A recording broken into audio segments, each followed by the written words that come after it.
안녕하세요. 탐나는 책입니다. 오늘 소개해드릴 책은 잘 되는 집들의 비밀, 지은이 정희숙, 펴낸 곳은 포레스트 북스입니다. 여러분은 집 하면 가장 먼저 무엇이 떠오르나요? 현관문을 열고 들어설 때 따스하게 맞아주는 가족의 얼굴? 하루의 고단함과 피곤을 잊게 해주는 푹신한 소파와 침대? 아니면 군침을 꿀꺽 삼키게 하는 맛있는 밥상인가요? 저마다의 머릿속에 떠오르는 이미지는 다르겠지만 이것 하나만큼은 분명합니다. 집은 모든 인생의 출발점이자 도착점이다. 저자는 이렇게 말합니다. 잘 정리된 집에서는 단단한 바닥을 밟고 걷는 듯 안정감과 확신을 얻게 됩니다. 그리고 이러한 변화는 인간관계, 돈, 성공 등 우리가 원하는 목표를 이루는데 중요한 역할을 합니다. 따라서 집을 정리하는 일은 나와 가족을 위한 보금자리를 가꾸는 일이며 더 나아가 우리의 마음이 현재 어떤 상태인지 알아차리는 과정이기도 합니다. 이 책은 전 국민의 정리 멘토라 불리는 정희숙 대표가 1만 명의 집을 정리하며 깨달은 공간과 삶의 상호작용에 대한 깊은 통찰을 담고 있는데요. 집을 정리할 때 어떤 기준을 가져야 하는지, 마음속 잡음과 스트레스를 줄이는 공간 활용법에는 무엇이 있는지, 성공한 부자들의 집은 무엇이 다른지, 공간을 제대로 인식하고 조화롭게 살아가는 일이 왜 중요한지 등 저자의 보석 같은 가르침, 지금 만나볼까요? 탐나는 책과의 데이트 시작하겠습니다.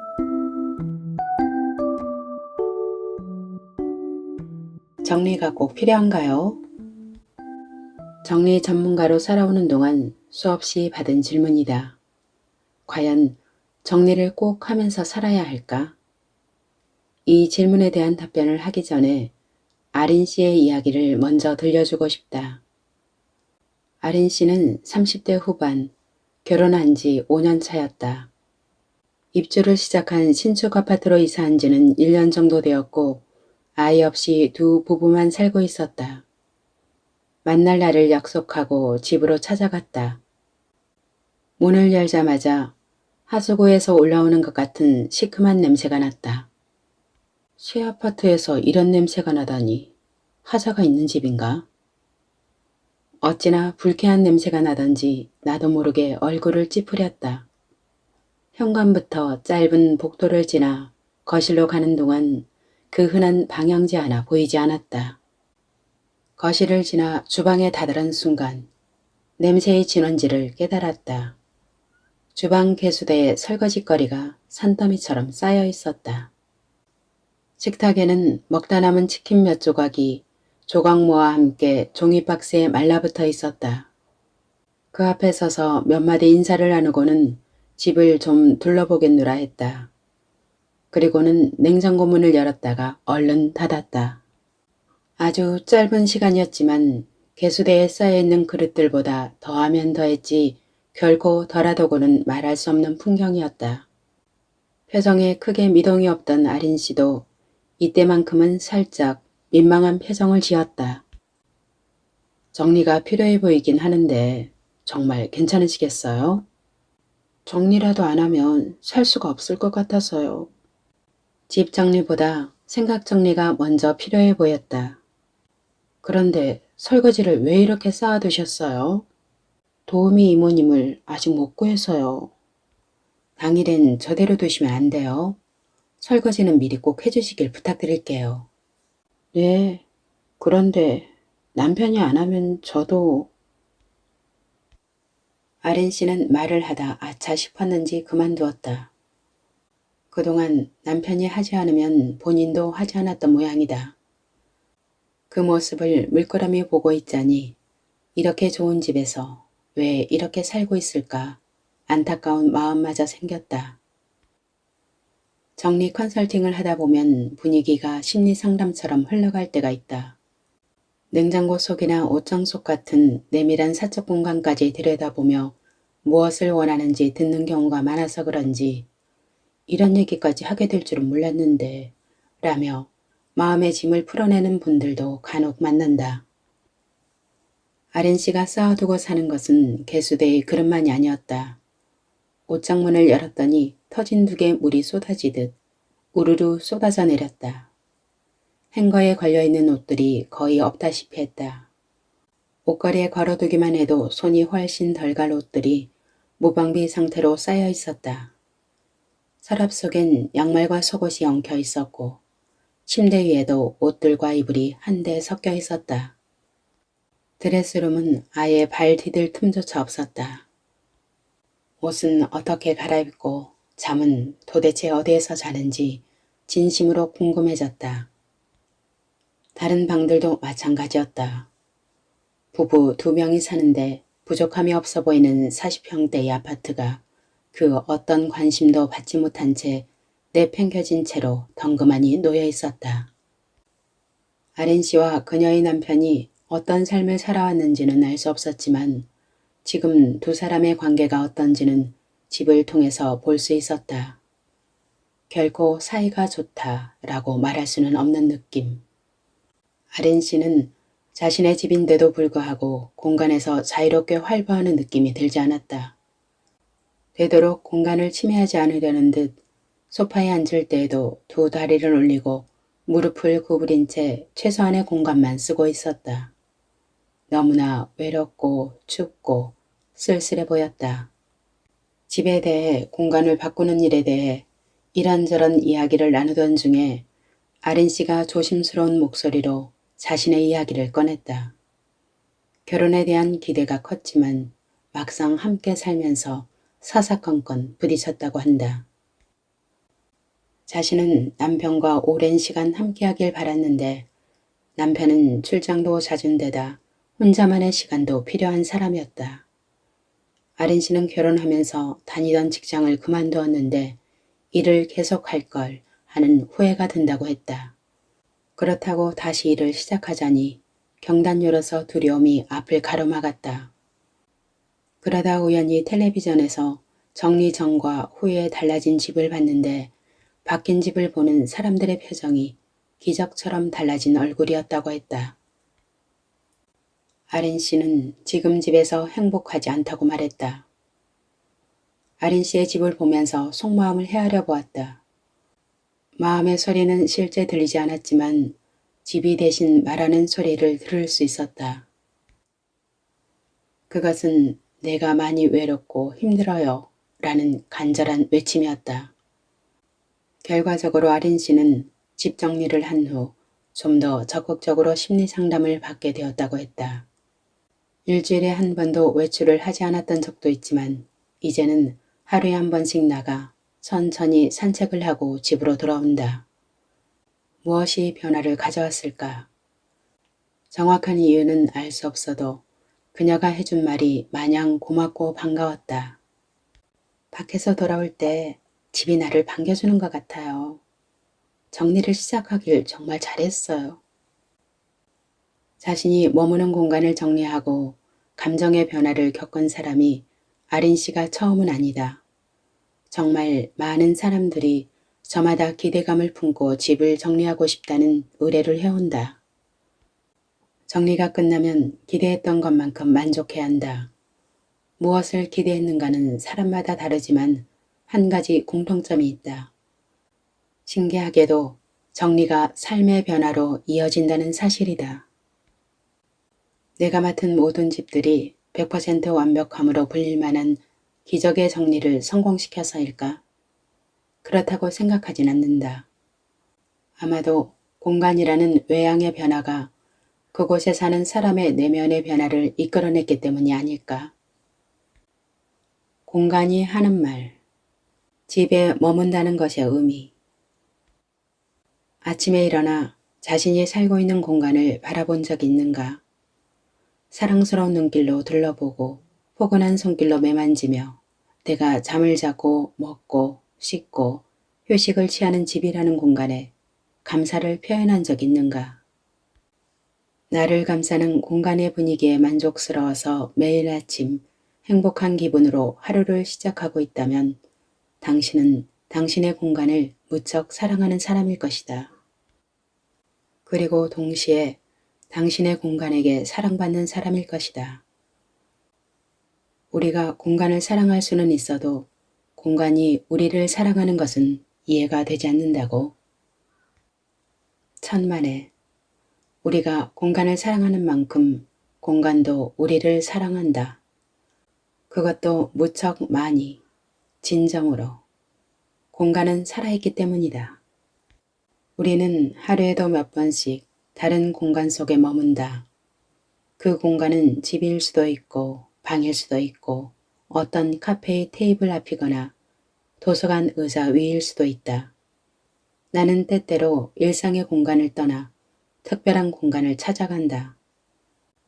멋진 미술관, 오래된 교회나 성당, 거대한 박물관 같은 공간에서 알 수 없는 신비함을 느끼고 아름다움을 실감한다.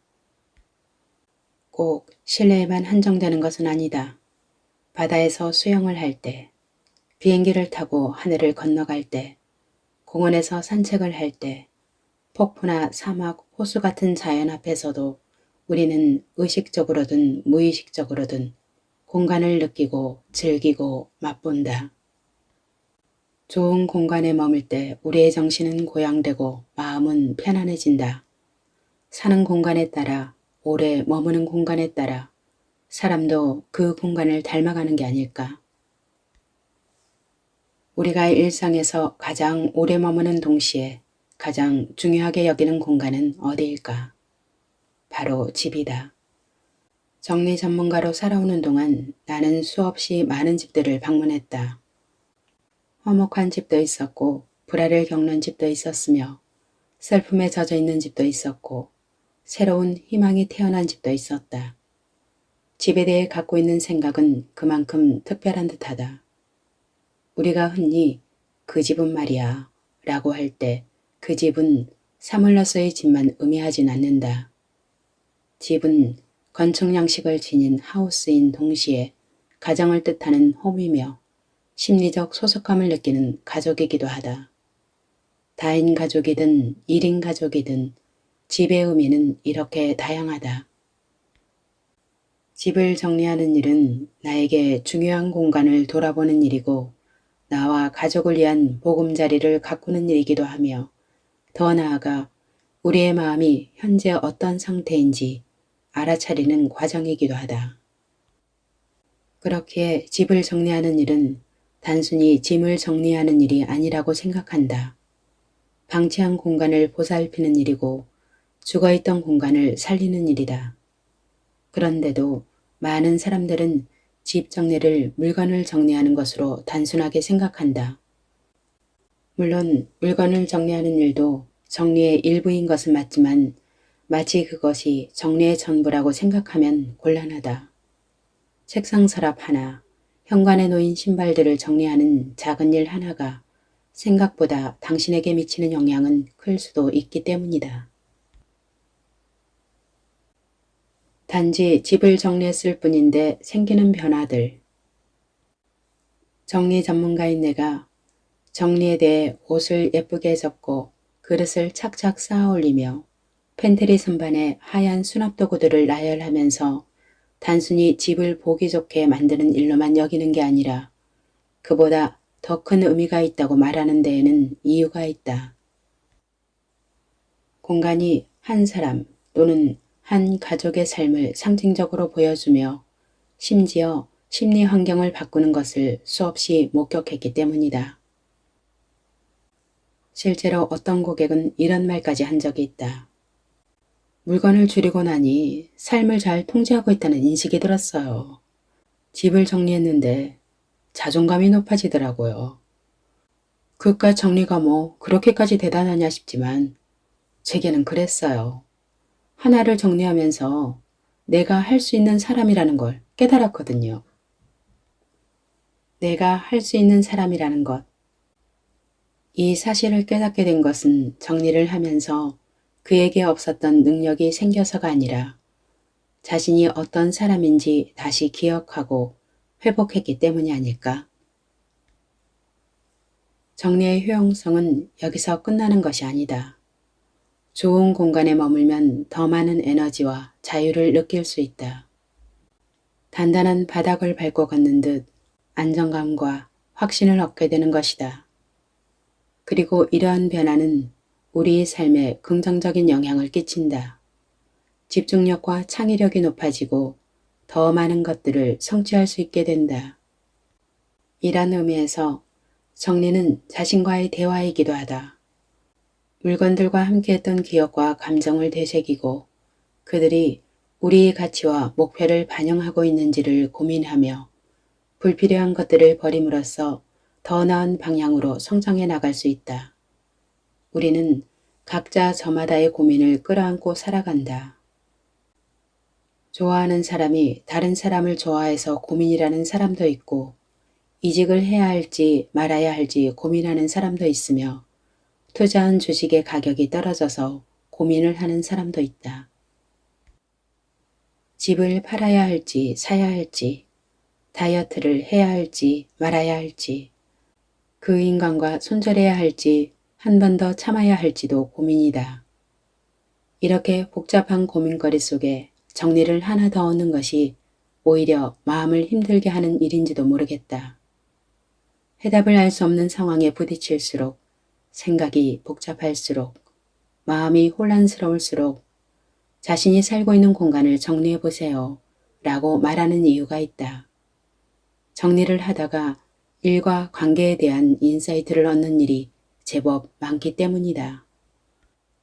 이미 오래전에 몸무게 앞자리가 바뀌었는데 나는 왜 여전히 20대에 입던 원피스를 버리지 않고 갖고 있는가? 살을 다시 뺀다고 해도 유행이 지난 디자인인데 이사할 때마다 굳이 모시고 다니는 이유가 무엇일까? 비슷한 청바지가 있는데 또 청바지를 사는 이유는 무엇이며 똑같이 생긴 화이트 셔츠와 블라우스는 왜 철마다 사게 되는 걸까? 붉은색 립스틱 신상이 나올 때마다 왜 매장으로 달려가고 마우스를 클릭하는 손이 바빠지는 걸까? 화이트 셔츠라고 똑같은 화이트 셔츠는 아니고 붉은 립스틱이라고 불릴 뿐 세상에 같은 레드는 없어서일까? 나도 옷을 좋아하는 편이다.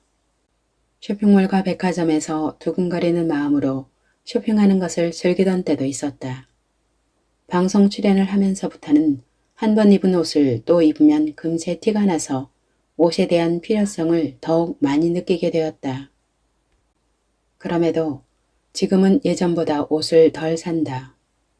옷에 대한 필요성은 더 커졌는데 소비는 준 것이다. 정리에 눈을 뜨면서부터 합리적인 소비, 똑똑한 소비에 대한 안목이 커진 덕분이다. 그보다 더 중요한 이유는 꼭 필요한 것인지 허기진 마음이 불러낸 불필요한 필요성인지 구분하게 되었기 때문이다. 우리가 건강을 유지하려면 잘 먹고 잘 내보내야 한다. 먹기만 해서도 안 되고 싸기만 해서도 안 된다. 들어오고 나가는 일이 원활해야 건강을 유지할 수 있다. 공부를 할 때도 마찬가지이다. 인풋만 있고 아웃풋이 없다면 제대로 공부했다고 보기 어려울 것이다. 좋은 정리는 집에 있는 기존의 물건을 버리는 일뿐만이 아니라 앞으로 어떤 물건을 내 공간 안에 들여놓을 것인가도 고민하게 된다. 정리의 달인은 신발 한 켤레, 그릇 하나, 옷 한 벌을 각 잡아두는 사람이 아니다. 진정한 정리의 달인은 자기 가게에 재고가 얼마나 있는지 알고 있는 주인처럼 자신에게 필요한 것이 무엇인지 부족한 것이 무엇인지 그때그때 알고 있는 사람이다. 자기 삶의 주인으로 살아가는 사람인 것이다. 정리를 못하는 것이 아니라 안 하는 것이다. 언제부터 정리가 힘들어졌을까? 정리에 대해 이야기를 나누다 보면 두 갈래로 나뉘는 것 같다. 정리를 좋아한다는 파와 잘하지 못한다는 파. 좋아한다와 싫어한다로 나뉘어야 할 것 같은데 의외로 싫어한다는 사람은 거의 없다. 그보다 잘하지 못한다는 의견이 압도적으로 높다. 그러면서 이렇게 덧붙인다. 저는 정리를 원래 잘 못해요.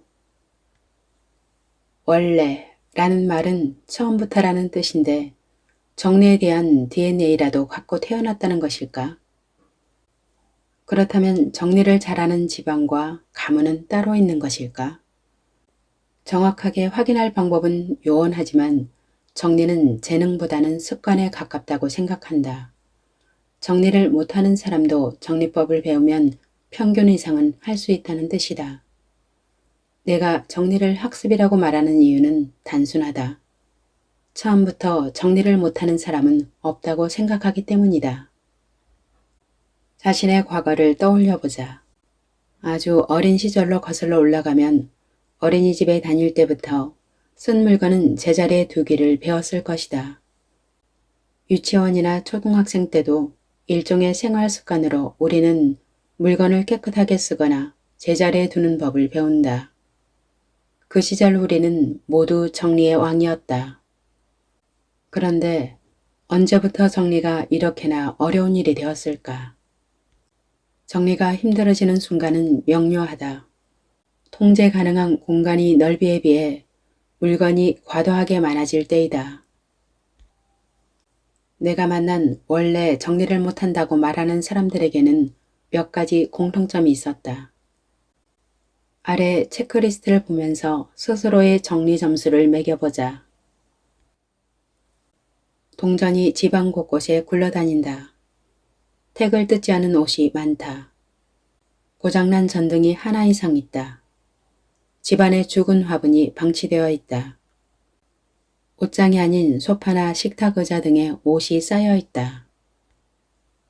나무 젓가락 같은 일회용품을 모아둔다. 가족들로부터 방 좀 정리하라고 잔소리를 듣는다. 추억 때문에 절대 버릴 수 없는 물건들이 많다. 언젠가 살 빼면 입으려고 보관하는 옷이 있다. 식사 후 설거지는 바로 하지 않고 일단 쌓아둔다. 나는 너무 바빠서 정리할 시간과 에너지가 없다. 사실 나는 마음만 먹으면 언제든지 정리할 수 있다. 어떤가요? 속이 뜨끔할 만큼 자신의 정리 습관에 대해 되돌아보는 기회가 되었다면 정리가 무엇인지부터 돌아보자. 정리가 무엇인지 한마디로 정의하긴 어렵지만 무엇이 정리가 아닌지는 쉽게 말할 수 있다. 우선 물건을 여기에서 저기로 이동만 하는 것은 정리가 아니다. 냄비를 주방에 두었다가 수납장 속에 넣었다가 팬트리로 옮기는 것을 정리라고 볼 수 있을까? 일시적인 정리라고 할 수는 있겠지만 진정한 의미의 정리는 아니다. 진짜 정리는 그 물건이 마땅히 있어야 하는 공간, 즉 제자리를 찾아주는 일이기 때문이다. 물건들이 제자리를 찾으면 찾을수록 다른 물건과 조화를 이루며 공간의 어울림이 무엇인지 알게 된다. 한번 자기 자리를 찾은 물건들은 그곳에서 행복하게 자신의 쓰임을 다한다. 우리가 소유한 물건이 빛날 때는 적절한 순간 제대로 쓰임을 해낼 때이다. 수저통을 가득 채워 넘칠 것 같은 커터러리 세트와 상부 수납장을 가득 메운 머그컵들, 서랍을 열자마자 한가득 보이는 나무젓가락과 일회용 수저들이 왜 나의 소중한 공간을 차지하고 있는 것을 그대로 보고만 있는가? 우리가 사는 집에 주소가 있는 것처럼 우리가 쓰는 물건에도 각자의 주소가 있다. 얼마 전 동영상 강의를 촬영하던 중이었다. 카메라를 들고 묵묵히 촬영하던 감독님이 쉬는 시간에 옆으로 다가와 궁금한 게 있는데 질문을 해도 되냐고 물었다. 강의 내용 중에 모르는 게 있거나 정리에 대해 더 자세히 알고 싶어서 그런가 싶어 흔쾌히 괜찮다고 했다. 저처럼 원래 정리를 못하는 사람을 위한 비법이 있을까요? 언제부터 정리가 힘들어졌어요? 글쎄요. 그냥 어느 순간 귀찮아진 것 같아요. 솔직히 정리 안 해도 사는데 지장 없잖아요. 일나는 것만 생각해도 힘들어서 정리할 시간이 없어요. 나중에 해도 되지 않아요? 맞아요. 당장 안 해도 상관없죠. 그런데 감독님은 왜 열심히 일하세요? 돈 벌려고요. 돈 벌어서 뭐 하시려고요? 집도 사고 좋은 카메라도 사고 싶어요. 집에선 주로 뭐 하면서 지내세요? 요즘엔 잠만 자는 것 같아요. 잠만 자는 곳이면 고시원에서 살아도 되는데 집은 왜 사려고 하세요? 오해하지 않길 바란다. 내가 감독님과 싸우자고 이런 대화를 이어나간 것은 아니었다. 사람들이 정리에 대해 은근히 갖고 있는 반감을 모르는 바도 아니었다. 그래서 정리에 대해 사람들이 갖고 있는 일반적인 생각이 어떤 것인지 더욱더 궁금했다. 일을 왜 열심히 하냐는 물음에 감독님은 돈을 많이 벌어서 집을 사고 싶다고 대답했다. 그런데 이상하지 않은가? 어차피 바빠서 잠잘 시간밖에 없는데 굳이 집을 왜 사려고 하는지 말이다. 결국 돈을 버는 이유가 하고 싶은 일 하면서 좋은 환경에서 지내고 싶어서겠죠. 감독님은 고개를 끄덕였다. 하고 싶은 일 하면서 좋은 환경에서 지내고 싶다는 욕구는 돈을 많이 벌면 되는 문제로 보이지만 돈만 많다고 좋은 환경을 가질 수 있는 것은 아니다. 좋은 집이 과연 좋은 환경일까? 일부는 맞는 말이라고 생각한다. 그러나 수십억 대의 화려한 아파트에 살면서도 제대로 공간을 쓰지 못하는 사람들을 수도 없이 보았다. 70, 80평대의 집에 나를 위한 공간이 단 한 평도 없는 분도 있었다. 자신의 집에 만족하면서 사는 분들의 공통점은 잘하고 못하고를 떠나서 자신만의 공간을 만들고 그에 맞게 정리를 하면서 산다는 것이다. 남들이 볼 때 다소 혼란스러운 것 같아도 혼자만의 질서를 구축해서 필요한 것을 척척 찾아내며 그 안에서 편안함을 느낀다면 뭐가 문제겠는가. 결국 정리는 편리함과 이어지는 것이기도 하다. 그러나 우리 모두가 정리 천재가 될 필요는 없다. 나도 물론 정리 천재는 아니다. 다만 정리에 관심이 많을 뿐이다. 관심, 바로 이 관심이 중요하다. 정리를 하는데 필요한 것은 재능이 아니라 관심이기 때문이다. 정리를 원래 못하는 사람은 없다. 정리를 못한다고 생각하며 안 했을 뿐이다. 안 하다 보니 관심을 갖지 못했을 것이다. 혹시 지금까지 정리를 못하는 사람으로 자신을 생각해왔다면 아직 관심을 가질 계기가 없어서가 아니었을까? 내가 머무는 공간이 내 몸과 마음과 정신과 영혼에 어떤 영향을 미치는지 몰라서가 아니었을까? 그것을 깨달으면 답답함을 느끼던 삶의 속도가 달라질 만한 무엇이 보이진 않을까? 그 깨달음이 소름 끼칠 정도로 미친 깨달음이 아니어도 된다. 정리에 대해 품고 있던 선입견에 실금 하나 낼 수 있는 일상적인 의문, 아주 작은 질문을 던져보는 것만으로도 충분하다. 지금까지 정리에 관심이 없었던 사람들을 위해 작은 팁 3가지를 알려주고자 한다. 부담스럽지 않으면서도 당장 실천할 수 있는 것들이다. 첫째는 원싱이다. 매일 한 개의 물건이나 아이템을 정리하는 것이다. 불필요한 서류, 오래된 식재료, 안 입는 옷 등 무엇이든 좋지만 특히 권하는 것은 일회용품을 바로 처리하는 것이다. 쓰지 않을 일회용품은 아예 받지 않거나 습관적으로 받아온 물건이 있다면 오늘 안에 처리해보자. 두 번째는 3분 정리를 실천하는 것이다. 매일 아침이나 저녁 시간을 정해서 3분 동안 주변을 정리하고 정돈하는 습관을 만들어보자. 3분 동안 부담 없이 서랍 한 칸을 정리하거나 책상을 정돈하는 등 작은 공간부터 시작하면 조금씩 습관을 형성할 수 있다. 세 번째는 DIY 프로젝트와 연결하는 것이다. 정리하고자 하는 공간을 예쁘게 꾸미거나 변형을 시도해보자. 예를 들어 책상을 정리하면서 동시에 색상을 조합해서 색다른 분위기를 연출하거나 사용하지 않는 물건을 활용한 독창적인 작품을 만들어 보는 것도 재미있다.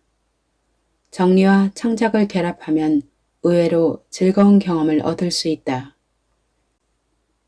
이 세 가지 팁의 공통점은 시작은 무조건 작게 하라는 것이다. 소소하지만 재미있게 해보면서 정리에 대한 관심을 키워보자. 작은 변화들이 모여 큰 변화가 만들어질 것이다.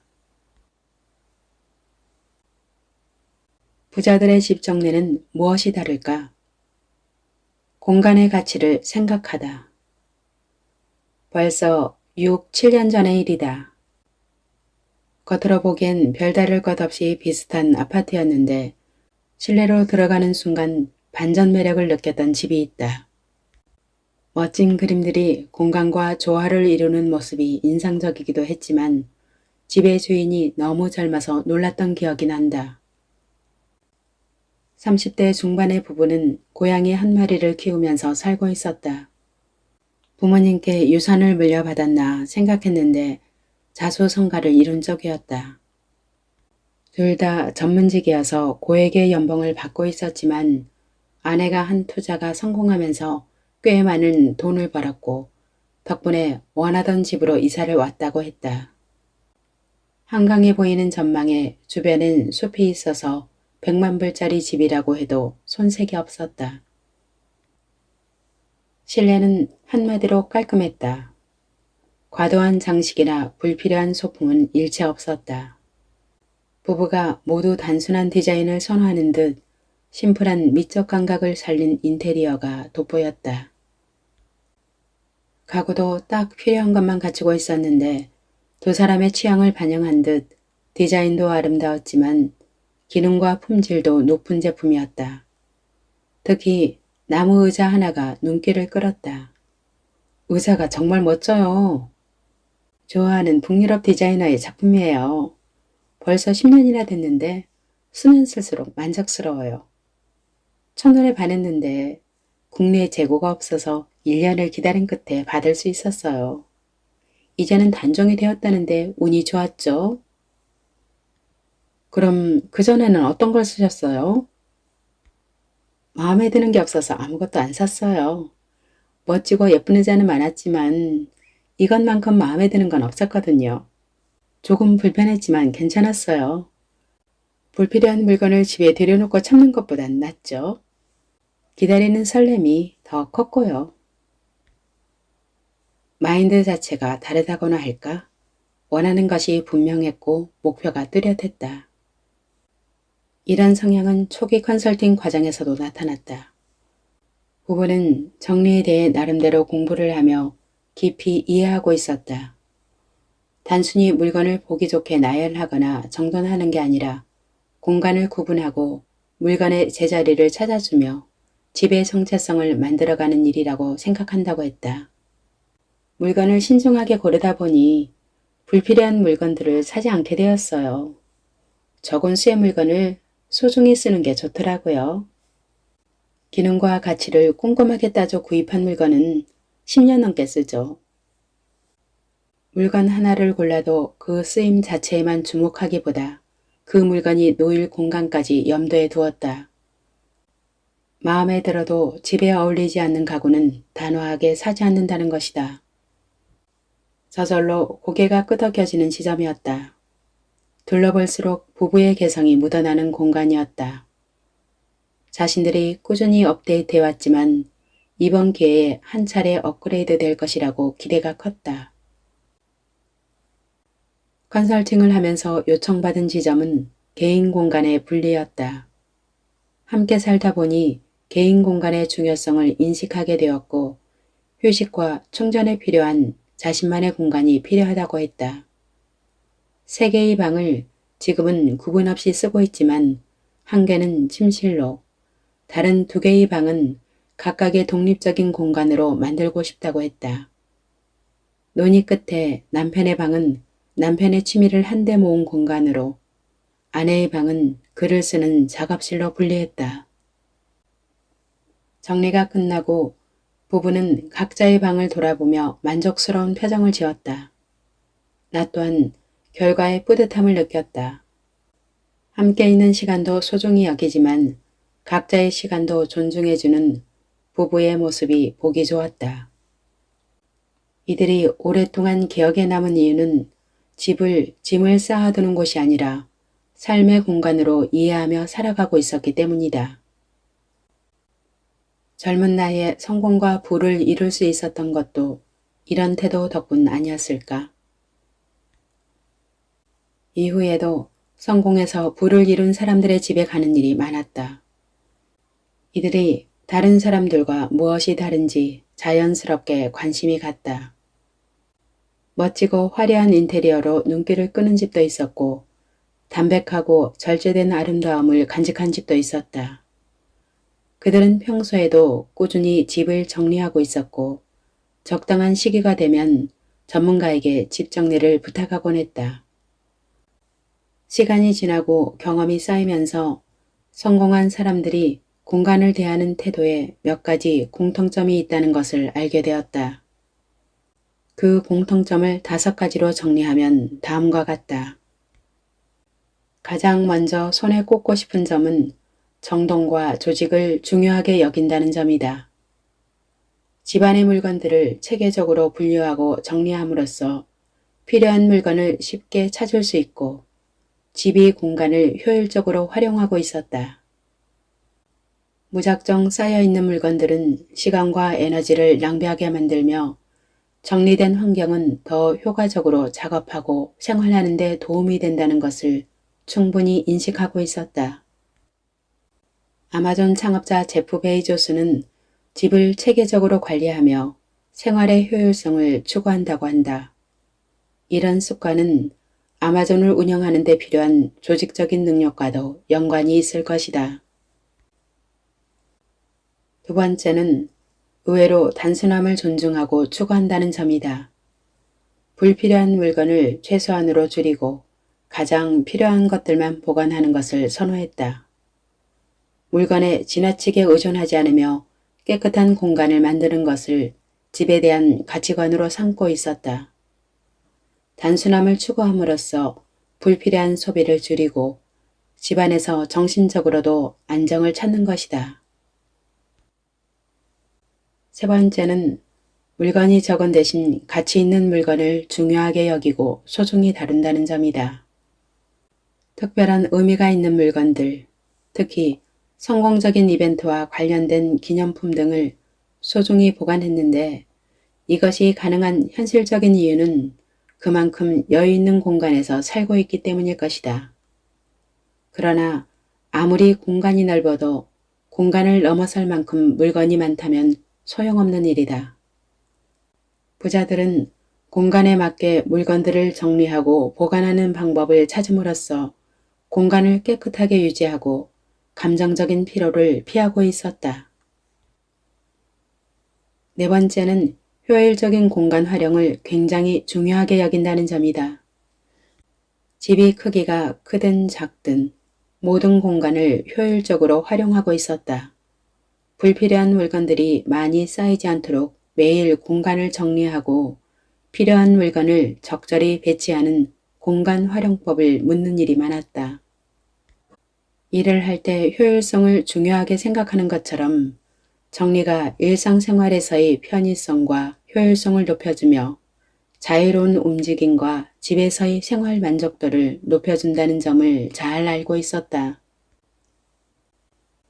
마지막으로 이들에게 집이라는 공간은 미래를 위해 준비하는 장소라는 점이다. 중요한 문서들을 분류해서 보관하고 재물과 재산에 관한 정보들을 안전하게 보관하며 비상 시나리오에 대한 준비도 철저히 했다. 지나친 스트레스와 불안감을 미리 예방하고 미래에 대비하는 능력을 키우는 태도가 자연스럽게 몸에 배어 있었다. 이렇듯 성공한 사람들과 부자들은 집을 정리할 때 정돈, 조직, 미니멀리즘, 가치 있는 물건들, 효율적인 공간 활용, 미래를 위한 준비 등 다양한 가치관을 고려했다. 집을 정리함으로써 정신적으로도 안정을 찾고 더욱 효율적으로 생활을 하며 미래를 대비하는 데 필요한 자원을 준비하는 것은 성공과 풍요로운 삶을 위해 중요한 요소 중 하나인 셈이다. 이 5가지를 하나로 묶어서 표현하면 그들은 공간을 중요한 가치로 여긴다 라고 말할 수 있다. 성공한 사람들이 공간에 대해 갖고 있는 가치관은 다양한 측면을 아우르고 있다. 실용적인 면에서는 효율성과 생산성을 추구하고 정신적인 면에서는 심리적 안정과 과거에 얽매이지 않고 현재에 초점을 맞추는 것을 중요하게 여긴다. 특히 이들은 공간에 대한 이해가 남달랐는데 집 자체를 하나의 예술작품처럼 특별한 공간으로 여겼다. 그래서인지 그림이나 조각 등 가치 있는 예술작품이나 컬렉션을 집에 두는 것을 선호했다. 예술적인 감각을 살리는 한편 투자의 목적도 있을 것이다. 그들의 집은 단순히 큰돈을 써서 꾸민 화려한 공간이 아니었다. 가치관과 삶의 철학을 담고 있는 총체적인 공간이었다. 이들의 공간 정리는 그들의 삶을 더욱 의미 있게 만들어 주었고 현재를 살아가는 데 큰 영감을 주었다. 그들의 공간이 보여주는 것처럼 그들의 삶 또한 품격과 섬세함으로 가득한 시간일 터였다. 부자들의 집을 정리하면서 발견한 또 한 가지 중요한 사실은 빛이었다. 그들은 자연광과 조명이 미치는 영향을 잘 알고 있었다. 자연광은 활력을 불어넣고 조명은 분위기를 조성하는 데 중요한 역할을 한다. 자연광과 조명을 신중하게 고려해서 쾌적하고 편안한 공간을 만들어내는 것이다. 공간에 빛이 중요한 이유는 단지 사물을 밝게 보기 위해서만은 아니다. 부드럽고 온화한 빛은 화목한 분위기를 조성한다. 분위기 좋은 카페에서 대화가 잘 되는 이유 중에 하나가 적절한 조명 덕분이라는 것을 아는가? 공간을 만들어내는 요소는 물건처럼 눈에 보이는 것뿐만 아니라 적절한 빛, 적당한 온도, 상쾌한 공기 등 눈에 보이지 않는 것도 큰 역할을 한다. 세계적인 투자자인 워렌 버핏의 집은 가족들과의 모임과 대화를 위한 편안하고 따뜻한 분위기를 가지고 있다고 한다. 소통을 중요하게 여기는 자신의 가치관을 집에서부터 실천하고 있는 셈이다. 이처럼 부자들은 집을 정리하고 꾸미는데 정확한 계획과 가치관을 지니고 있는 경우가 많다. 정리와 체계화는 물론 자연광과 조명의 영향, 화목한 가정 분위기와 소통에 이르기까지 부자들이 집을 정리할 때 고려하는 요소들은 그들의 가치관과 밀접한 연관이 있는 것이다. 오늘의 낭독 여기까지입니다. 끝까지 함께 해주셔서 감사합니다.